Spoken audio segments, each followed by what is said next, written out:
Chers étudiants, heureux de vous retrouver pour cette deuxième séance de- d'introduction à l'interculturel. Nous avons parlé la dernière séance donc de différentes conceptions du mot, de la notion de culture, donc de ce concept transdisciplinaire. Nous avons parlé à la fin donc la conception sociologique qui suppose qu'il y a plusieurs cultures selon la variation culturelle, selon la variation sociale, pardon, variation spatiale, variation sociale, générationnelle, socio-professionnelle, etc.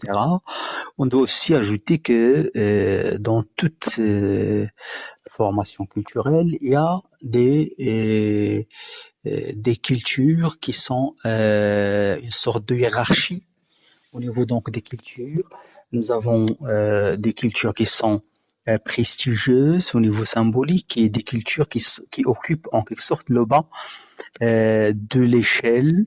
Nous avons par exemple certaines bipolarisations des champs culturels entre une culture savante, véhiculée par l'écrit, et des en quelque sorte qui est considérée comme prestigieuse parce que elle est intégrée aux institutions, elle est intégrée à l'État, c'est-à-dire au pouvoir politique, au pouvoir économique, ou à la religion aussi. Et c'est une culture, ce sont des cultures en quelque sorte qui sont le plus souvent dotées d'une tradition scripturaire très ancrée. Et en face, nous avons des cultures populaires marquées par l'oralité et qui sont un petit peu accusées d'être des cultures en quelque sorte qui véhiculent en quelque sorte une idée de vulgarité, de rusticité, de vernacularité en quelque sorte. Donc cette bipolarité culturelle, à cette bipolarité culturelle correspond aussi un diptyque linguistique ou sociolinguistique entre des langues véhiculaires et des langues vernaculaires. Ou parfois, par exemple, on parle d'opposition entre langue euh, et dialectes. Bien sûr, pour les sociolinguistes, il n'y a pas les, les, les, les, les critères définitoires qui permettent donc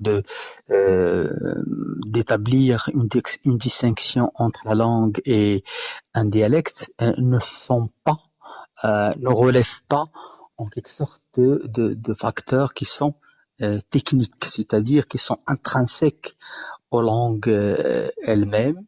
Ce sont des facteurs qui sont en quelque sorte non linguistiques, des facteurs politiques, des facteurs religieux. Nous avons vu ça par exemple en étudiant le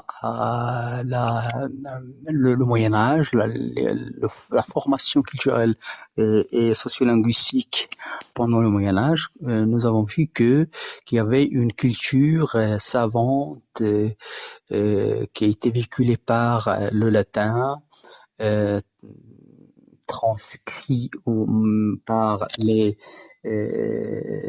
c'est transcrite par les copistes, par les monocopistes. Ce sont donc une culture qui élitiste, une culture institutionnelle, une culture liturgique aussi, qui est produite et consommée dans des cadres marqués par l'officialité, donc par la solennité au sein des églises, etc.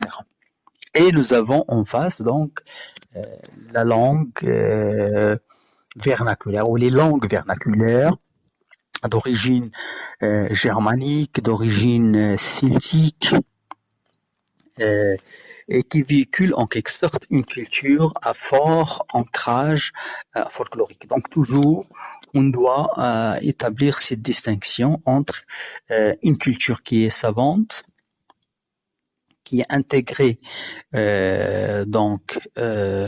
aux gérants de l'État, de l'administration, de la bureaucratie, etc.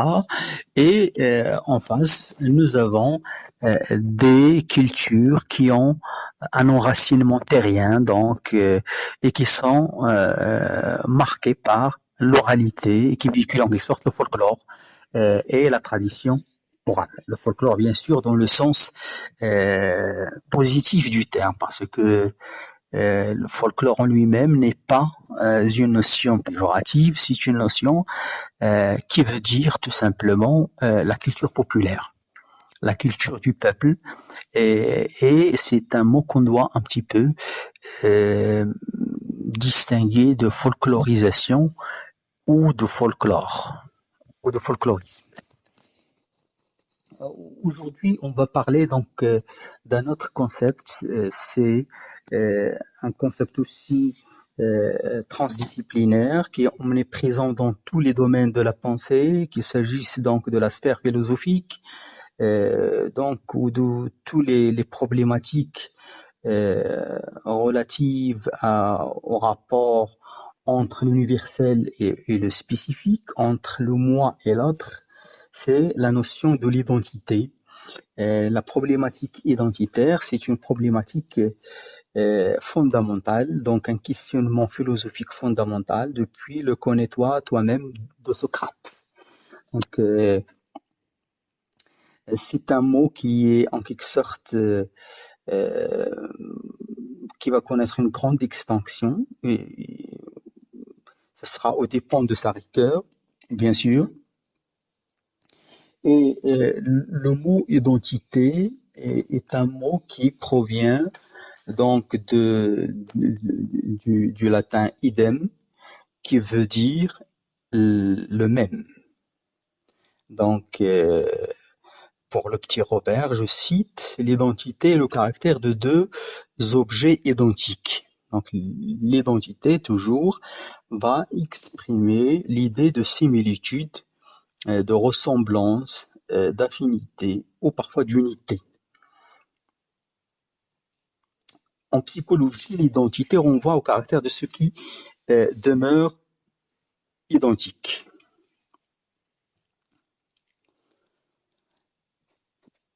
Donc, comme je l'ai dit, cette notion occupe une place très importante dans l'interminable débat entre la place de l'universel et du spécifique dans l'action et la pensée humaine. C'est pour cela que parfois il devient nécessaire d'en élucider en quelque sorte le sens pour éviter les écueils de la schématisation et de parfois donc des conceptions qui sont réductionnistes. Pour le littré, l'identité est, je cite, la qualité qui fait qu'une chose est la même qu'une autre, que deux ou plusieurs choses ne sont qu'une. Ce terme scientifique ne signifie que même chose. Il pourrait être rendu en français par mêmeté. Ainsi, l'identité peut être définie de façon générale comme un ensemble de traits distinctifs et de critères de définition d'un objet. L'identification d'un sujet fera appel à une infinité de références élémentaires, de caractéristiques essentielles, de propriétés plus ou moins dominantes, permettant une certaine différenciation entre deux sujets se ressemblant. Une identification peut être schématique ou précise. Elle peut être problématique, comme elle peut ne pas poser de problème. C'est le cas, par exemple, des objets physiques, des corps chimiques, des animaux, etc. Pour les sciences humaines, la définition d'une identité est plus complexe.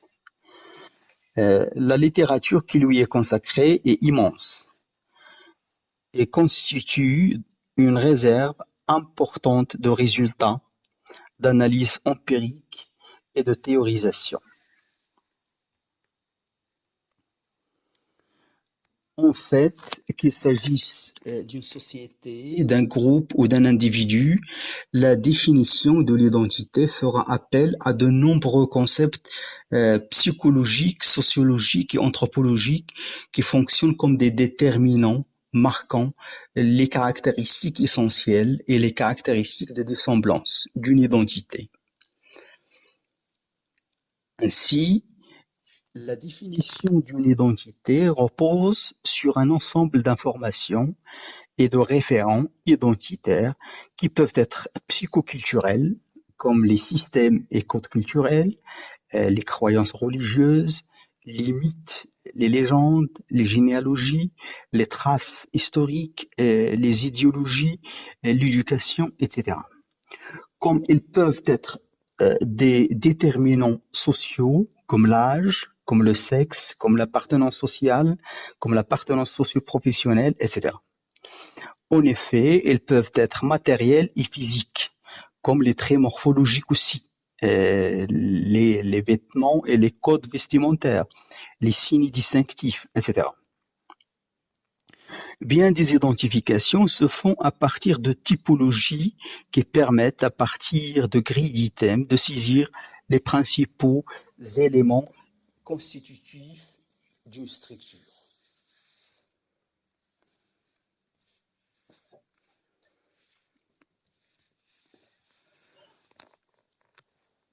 L'identification, c'est se situer par rapport à l'autre, par rapport au moi, et ce mécanismes sont travaillés par la dialectique du rejet et de fusion. Donc il y a toujours dans l'identification une sorte d'ambivalence entre le rejet et la fusion. Donc euh, la construction d'une identité comporte toujours ces dimensions conflictuelles entre deux pôles. Le pôle d'identification, donc celui de la fusion, de l'intégration, qui s'enracine en quelque sorte dans la nature grégaire de l'homme. Le grégarisme de l'homme, c'est en quelque sorte son caractère ou euh, son mode de vie social, il vit en groupe. C'est quelque chose donc, une caractéristique qui a des assises anthropologiques très profondes. Donc on va toujours essayer de s'identifier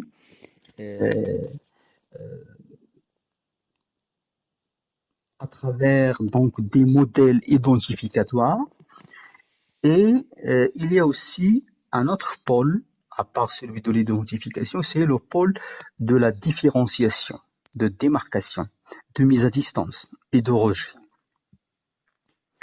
Donc ici, nous sommes devant une dialectique qui fonde justement le processus de la construction de l'identité. C'est cette dialectique qui passe par des structures internes à l'organisme et des structures relationnelles orientées vers l'extérieur. C'est-à-dire que euh, quand on parle d'une identité individuelle, on parle d'un besoin d'autonomie par rapport à l'emprise collective du groupe ou de la communauté. Euh, Ça relève donc d'un trait, comme je l'ai dit tout à l'heure, fondamental de la condition humaine. Et elle est en fait donc l'autre face du besoin d'appartenance. Euh, L'homme a toujours besoin d'affirmer sa valeur propre, sa valeur personnelle, et donc d'affirmer aussi son individualité, la spécificité de sa personnalité. Donc ce sentiment de différence est très important aussi, comme le besoin de l'autonomie par rapport à la société. Et donc on peut dire que la formation de l'identité individuelle est toujours le produit justement d'un compromis entre les inclinations, les penchants personnels et aussi l'adaptation à l'environnement. Je cite ici Gardiner. Gardiner est l'un des grandes figures de ce qu'on appelle le culturalisme américain, école anthropologique qui a émergé pendant les années 30. Il dit que le moi est la somme de tous les processus adaptatifs subjectivement perçus.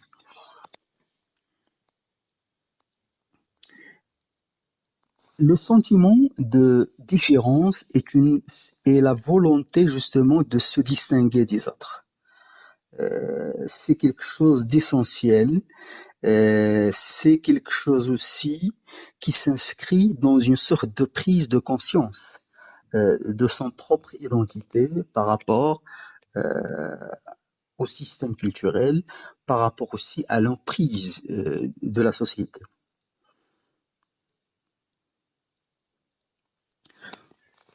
Comment le sujet se construit par rapport à la culture? C'est ce qu'on appelle en quelque sorte donc la socialisation. La socialisation peut être définie comme euh, une sorte de d'inculcation, en quelque sorte, d'incorporation des valeurs, des codes, des normes, justement, qui appartiennent à la communauté d'appartenance. Donc, c'est la culturation.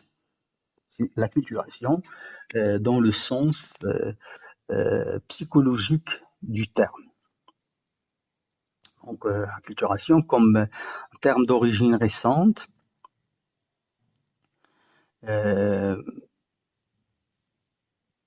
qui relève ou qui renvoie donc à l'intériorisation par l'individu donc des valeurs, des normes de son groupe d'appartenance. Donc on peut proposer cette définition.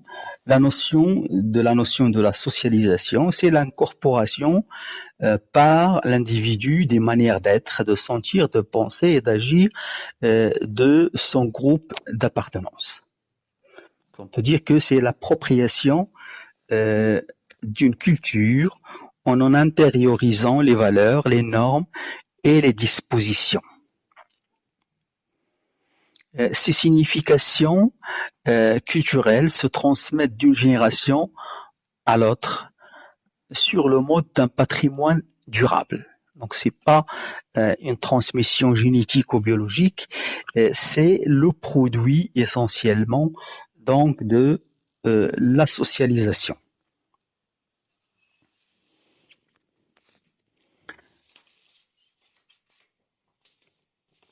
Je dois dire aussi que la socialisation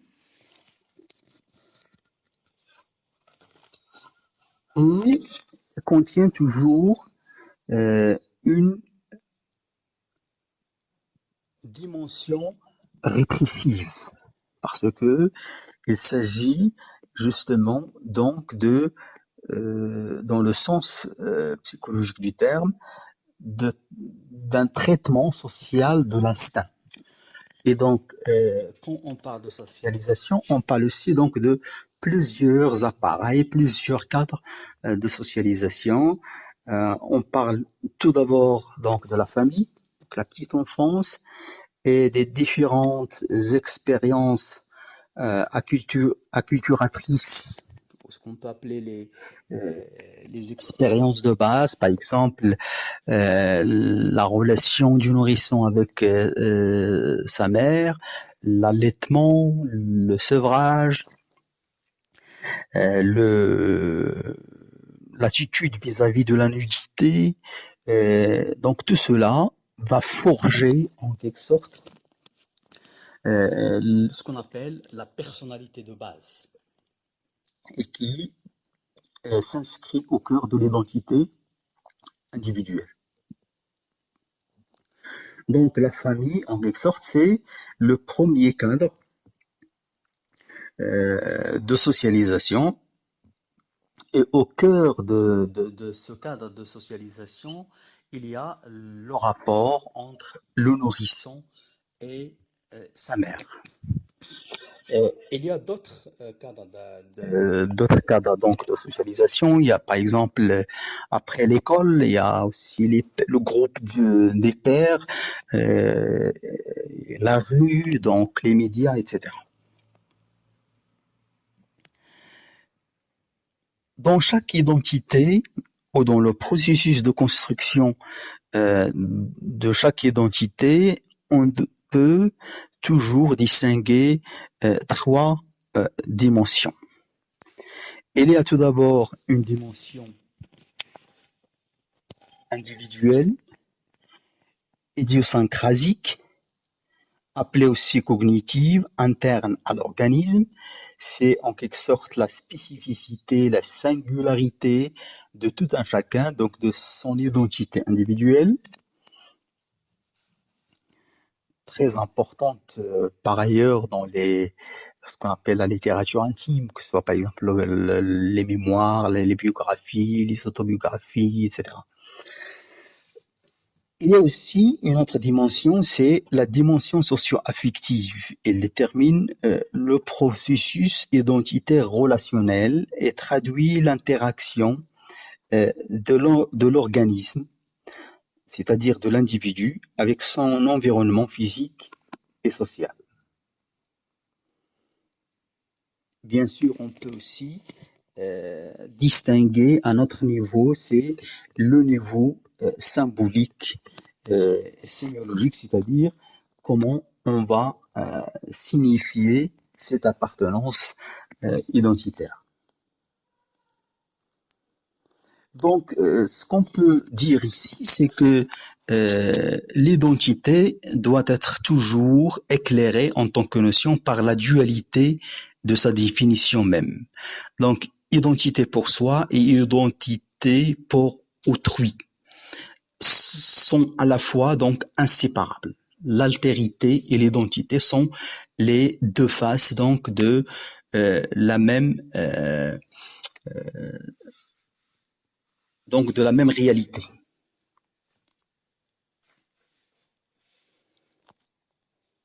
Ainsi abordée, la notion d'identité peut être donc appréhendée dans un cadre conceptuel à la fois psychologique, puisqu'il va permettre en quelque sorte de saisir les dimensions individuelles, singulières, idiosyncrasiques, et sociologique, parce que c'est une approche qui va saisir la relation interindividuelle, moi-autrui, c'est-à-dire le sujet dans son interaction avec son environnement social et physique, ou pour reprendre la notion de Durkheim, le moi duplex, donc un moi qui va s'étager, où il y a une sorte de sédimentation entre le moi social et le moi individuel.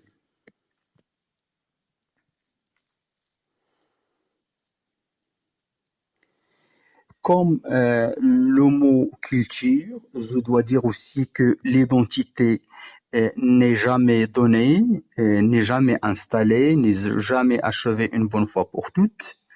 Elle est toujours donc à construire, elle aussi, puisqu'il ne s'agit pas d'une réalité figée et statique. Elle est toujours le résultat d'une synthèse intégrative incessante et dynamique de développement. Comme nous l'avons déjà vu, l'identité est une notion qui suppose trois sous-systèmes. Un sous-système psychologique et qui va renvoyer donc à la construction subjective de l'identité euh, et du positionnement de sa propre valeur par autrui. Le sous-système social, c'est celui donc de l'interaction entre l'acteur, entre l'individu, le sujet et son groupe d'appartenance. Ça concerne les normes, les codes, les valeurs, etc. Et puis enfin donc le sous-système culturel, c'est-à-dire l'aspect expressif, conatif, représentant les signifiants de l'appartenance. C'est celui donc du signe et des systèmes symboliques qui mettent en jeu les valeurs, les mythes, la littérature, les idéologies, etc. Merci.